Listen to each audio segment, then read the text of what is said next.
Bismillah ar-Rahman ar-Rahim, assalamu alaikum. Je voulais vous présenter aujourd'hui un livre que j'ai lu, ou en tout cas que j'ai essayé de lire, parce que c'est un livre qui est assez difficile à lire, qui est assez difficile à comprendre. Et je pense que le but de ce livre n'est pas forcément d'emmagasiner des connaissances, mais c'est un livre profond, pleine de réflexion et de méditation. Donc je ne sais pas si vous le connaissez déjà, Les Sagesses, Al-Hikam, écrit par Ibn Ata'illah Sakandari. C'est un maître soufi, si on peut dire, c'est une personnalité soufie euh, qui a vécu au Caire en Égypte et qui est mort en 1309. Euh, c'est un livre qui fait à peu près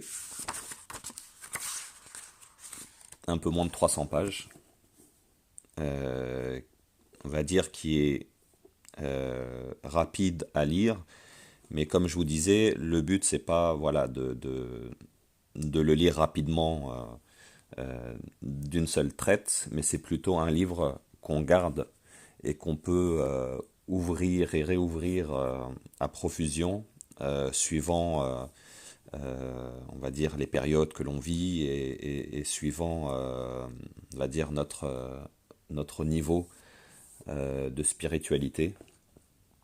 Euh, et la preuve, moi je l'ai acheté sur un conseil d'un ami. Je l'ai acheté, j'ai commencé à le lire et en fait je me suis lassé très rapidement parce que je ne comprenais pas bien, parce que je n'arrivais pas à comprendre voilà la profondeur. Donc je l'ai mis dans ma bibliothèque, je le laissais. Et un beau jour, je reviens à ce livre par des vidéos ou d'autres livres que j'ai lus. Et en fait, j'ai réussi à le réouvrir, mais accompagné cette fois-ci par des explications. Alors ce livre-là a été traduit et a été écrit, enfin les commentaires ont été écrits par Hani Ramadan. Hani Ramadan. Euh, donc le frère de Tariq Ramadan, hein, bien une personnalité connue en France et en Europe en tout cas. Et effectivement, il développe ou il explique euh, les sagesses. Mais même avec ces explications-là, des fois on a du mal voilà, à saisir le sens. Et du coup, bon, moi je l'ai écouté avec l'explication très longue euh, de l'ancien moufti du Caire, Dr Ali Goma. Et sur Internet, sur YouTube, vous trouverez plein de vidéos effectivement qui expliquent sagesse par sagesse le sens et la profondeur de chaque sagesse. Donc ce livre-là contient 264 sagesses exactement. Il est composé en plusieurs parties. Donc la première partie, c'est les 264 sagesses mises les unes derrière les autres, suivies de deux parties où ce sont des lettres écrites par Ibn Atallah al-Sakandari. Euh, donc des lettres et à la fin un entretien. Enfin, il appelle ça entretien intime al-Munajat. Les sagesses, et ça c'est ce que j'ai compris par les explications données par Dr Ali Goma, n'ont pas été mises au hasard. Il y a un fil conducteur en fait entre ces différentes sagesses.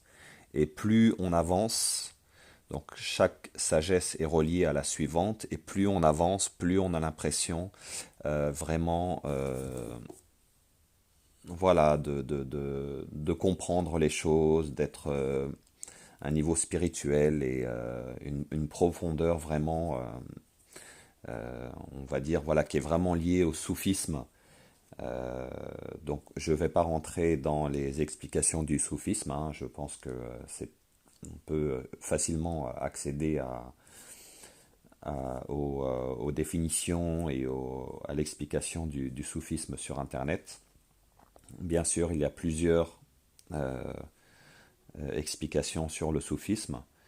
Euh, Ça peut être une voie ou une école qui est très dévouée parmi les sunnites.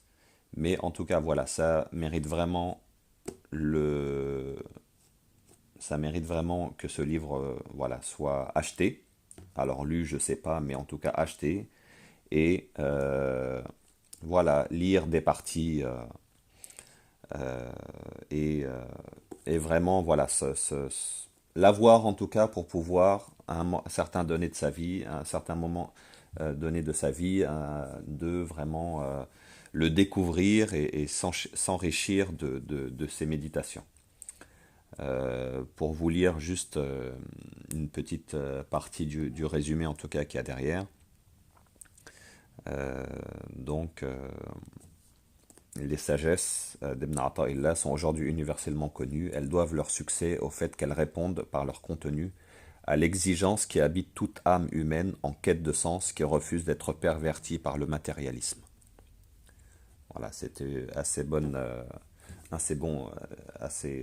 résumé. Je voulais vous lire deux, trois sagesses euh, pris comme ça que j'ai notées. La sagesse 48 par exemple. L'un des signes de la mort du cœur est de ne ressentir aucune tristesse en considérant les occasions manquées de bien agir et de n'avoir aucun regret en considérant les péchés que tu as commis. Donc ça, c'est la sagesse écrite en arabe, puis la traduction française et donc le commentaire de Hani Ramadan. Une autre sagesse que je peux vous lire aussi, la 62. Tu es libre par rapport à ce dont tu désespères et tu es esclave de ce que tu convoites. Et on peut prendre une autre sagesse, la 83 là par exemple. Il se peut que son don soit privation et il se peut que sa privation soit un don qu'il te fait. Et juste celle d'après, 84. À partir du moment où Dieu t'accorde de comprendre le sens de la privation qu'il te fait subir se révèle être en réalité un don. Voilà. Donc,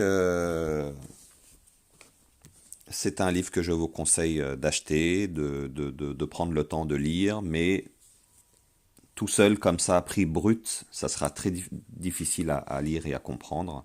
Je vous conseille de l'accompagner avec des commentaires, des vidéos que vous pourrez trouver sur Internet. Pour ma part, je les ai écoutées en arabe. Peut-être et j'en suis sûr qu'elles se trouvent aussi en langue française. Donc voilà, j'espère que cette vidéo vous a plu. Un petit pouce d'encouragement. J'essaierai de vous présenter d'autres livres, qu'ils soient religieux ou pas, écrits de l'arabe, que je vous présenterai en français. Si vous voulez suivre ma chaîne, souscrivez en bas. Merci beaucoup, à bientôt.